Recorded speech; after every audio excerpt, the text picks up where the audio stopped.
आपकी আদালতে film star থেকে মহামণ্ডলেশ্বর হয়ে ওঠা মমতা কুলকার্নির বিরুদ্ধে অভিযোগ রয়েছে যে ওনার নিজের সাফল্য নিয়ে অহংকার হয়ে গেছিল। দেখুন, আপনি বলেন যে ওই সময়েও ফিল্মে থাকার সময় আপনি ধার্মিক ছিলেন, কিন্তু যারা ধার্মিক প্রবৃত্তির মানুষ হন ওনাদের অনেক সংযম থাকে, ওনাদের রাগ কম হয়, অহংকার কম হয়। কিন্তু এমন অনেক উদাহরণ দিতে পারি আপনাকে, যেমন আপনার নিজের সৌন্দর্য নিয়ে গর্ব রয়েছে। তো আপনি বলেছেন রেখা আর শ্রীদেবী এনারা হলেন কসমেটিক বিউটি, আসল বিউটি হলাম তো আমি। ওরে বাবা,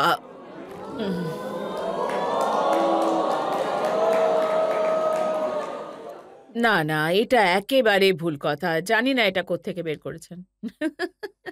না না, এটা একদম ভুল, একদম ভুল। ওই সময় কি হতো জানেন? We use to have that Stardust cineplex. অনেক কন্ট্রোভার্সি হতো ওই সময়। ওই সময় একটা কন্ট্রোভার্সি সিনেব্লিটসে এসেছিল।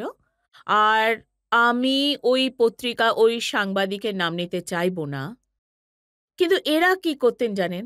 ওনাদের কোনো স্টারের সঙ্গে হয়তো ব্যক্তিগত শত্রুতা আছে, সেটা বলার জন্য সাহস নেই, তুমি অপদার্থ। তো উনি লিখে দেবেন মমতা বলেছে রেখা অপদার্থ। আই এম টেলিং ইউ, এমনটা হয়েছে আমার সঙ্গে। তো চটপট রেখাজিকে ফোন করলাম, আমি বললাম রেখাজি, এখন 5 দিন পর আমার একটা ইন্টারভিউ আসতে চলেছে সিনেব্লিটসে, আর তাতে যা কিছু লেখা থাকবে সেটা আমি বলিনি। আমায় বলেন এই সাংবাদিকটা কে? আমি বলি ওনার নাম দেব না, XYZ। উনি বলেন ঠিক আছে, কিন্তু ওই লাইনগুলো আমার নয়। Mamata, I understood, so don't take personally. একদিন কাজল, যখন আমি করণ অর্জুনের শুটিং করছিলাম, ও হঠাৎ ধর করে আমার মেকআপ রুমে ধরপড় করে ঢুকে পড়লো। ইউ নো কাজল ইজ, তো কাজল দরজা খোলে আর আমি বলি, yeah Kajal, what is this? No, I am getting one interview. People have written that I am jealous of you and I am having insecurity about you. I said, yes, okay. I have not said that. I said, okay. Okay. চলে গেল। তো সেই সময় যে ম্যাগাজিনগুলো হতো একে অপরের মধ্যে আগুন লাগিয়ে দিত।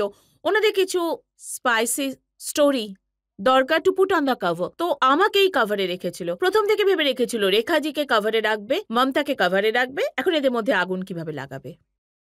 একটা খবর খুব ছাপা হতো, সুলতানা ব্রুনাইয়ের খুব কাছের ছিলেন আপনি, ওনার সঙ্গে আপনি দেখা করতে যেতেন, ওনাকে নিয়ে অনেক আলোচনাও হতো। না, এরকম হয়েছিল যে আমাদের একসঙ্গে 12টা ট্যুর ছিল, শাহরুখ, আমির আর আমার। আর ওই সময় আমি আমি লন্ডনে ছিলাম, হিলটন হোটেলে আমাদের রাখা হয়েছিল, মোরানি ব্রাদার্সরা। আর ইভিনিংয়ে একদিন ফারাত হোসেন নামে ওনাদের 12টা শোয়ে যিনি মেইন ছিলেন, অর্গানাইজার ছিলেন, তো উনি আমার দরজাতে নক করেন আর বলেন যে মমতা,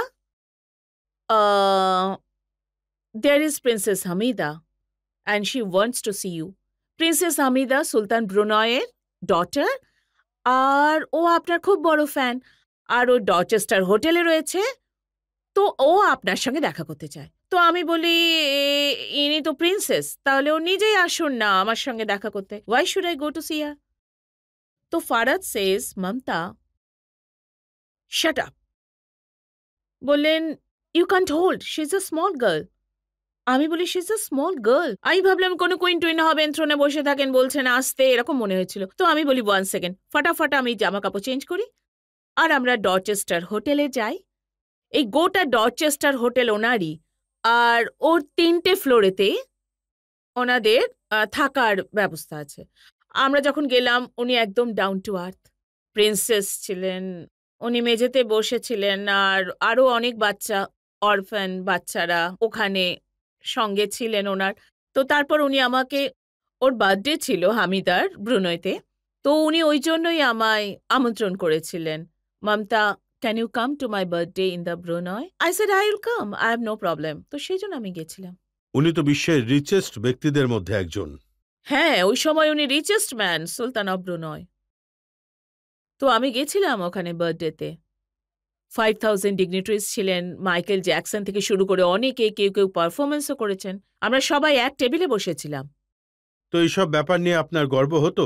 অ্যারোগেন্স হতো? আরে না না, এসব কিচ্ছু হয়নি। আমি কাউকে এখনো অবধি বলিনি এসব কথা। কিন্তু লোকে এমন অনেকে লিখেছিল। আছেন, অমিশা প্যাটেল বলেছেন মরিশাসে আমায় গালি দিয়েছে, ঝগড়া করেছে, মারপিট প্রায় শুরু হয়ে গেছিল। আসলে যেটা হয়েছিল, ওই অ্যাডের শুটিং চলছিল 5-6 দিন ধরে, আর সন্ধেয় আমরা সবাই একসঙ্গে খেতে বসেছিলাম।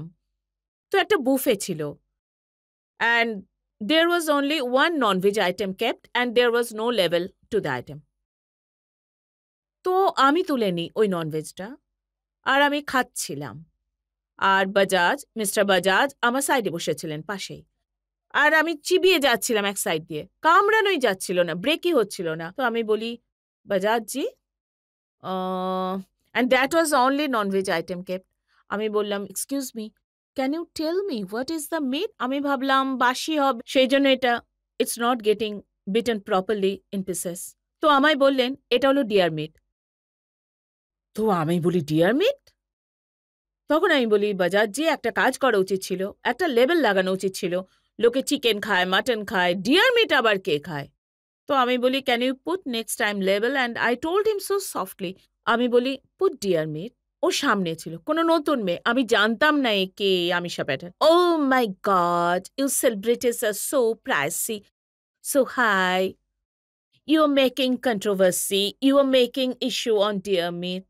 তো আমি কিচ্ছু বলিনি, আমি শুধু ওদিকে একবার তাকাই। আমি বলি, এটা দুজনের মধ্যে আবার কে এসে গেল? Like you know, Rakesh Roshan আর শাহরুখ খান কিছু কথা বলছেন, মাঝখান থেকে তৃতীয় কেউ, যার কোনো শুরুই হয়নি বলিউডে, আরো মাঝখানে বলতে শুরু করলো, কেমন ফিলিং হবে? আমার তো দুঃসাহস হবে না যদি শাহরুখ খান আর রাকেশ রোশন কথা বলছেন, আর আমার কোনো অস্তিত্বই নেই, আমার কোনো স্ট্যান্ডিং নেই, আমি দুজনের মাঝখানে চলে যাব, আর সেটাও on a issue which was আপনি ভেরি ওকে বলে লজিক। দিয়েছিলেন তোমার যোগ্যতা কি রয়েছে? না না আমার না না 15 লাখ না না না ফিজ না না, আর আমি তোমার তো এই 1 কথা লাখ। বলিনি। আমার যে সেক্রেটারি ছিলেন ওই সময়, উনি বলেন, হু আর ইউ? এরপরে কি কথা হয়েছে সেটা আমি জানি না, সিরিয়াসলি আমি জানি না। আমি বলতে পারবো না যে এ এটা বলেছে, ও এটা বলেছে, এটা দুজনের মধ্যে ব্যাপার। সে said you stay away, it's not a conversation between you. সবচেয়ে বড় কন্ট্রোভার্সি আর সবচেয়ে বড় অ্যারোগেন্সের কথা হয়েছে রাজকুমার সন্তোষীর সঙ্গে। হ্যাঁ, উনি বলেছেন যে আমাকে মমতা আন্ডারওয়ার্ল্ড থেকে দাউদ ইব্রাহিমকে দিয়ে হুমকি দিয়েছে।